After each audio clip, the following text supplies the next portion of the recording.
മരുന്നുകൾക്ക് ഇനി പരമാവധി $25 മാത്രം. ഓസ്ട്രേലിയയിൽ സ്ത്രീകളുടെ ആരോഗ്യരംഗത്ത് വിപ്ലവകരമായ മാറ്റം.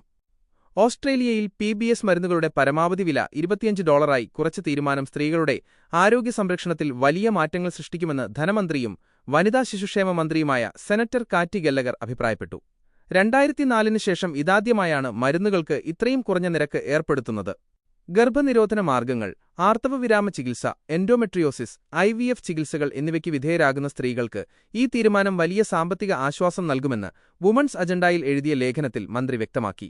പ്രധാന നേട്ടങ്ങൾ: ചരിത്രപരമായ വിലക്കുറവ്. ജനുവരി 1 മുതൽ PBS മരുന്നുകൾക്ക് ഒരു കുറിപ്പടിക്ക് പരമാവധി $25 മാത്രമേ ഈടാക്കൂ.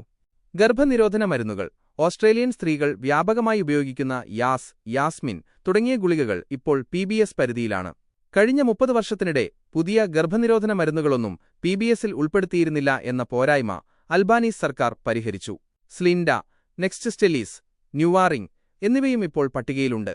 മറ്റ് ചികിത്സകൾ: എൻഡോമെട്രിയോസിസ് ചികിത്സയ്ക്കുള്ള റൈക്കോൾ, ആർത്തവവിരാമ ചികിത്സയ്ക്കുള്ള ഈസ്ട്രോജൽ, പ്രോമെട്രിയം, IVF ചികിത്സയ്ക്കുള്ള പെർഗോവരീസ് എന്നിവയും കുറഞ്ഞ നിരക്കിൽ ലഭ്യമാകും.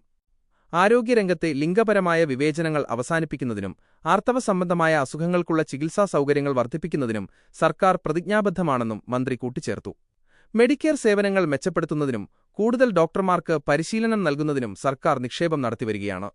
2026 PBS സംവിധാനത്തിന് 80 വയസ്സ് തികയുന്ന വർഷമാണ്.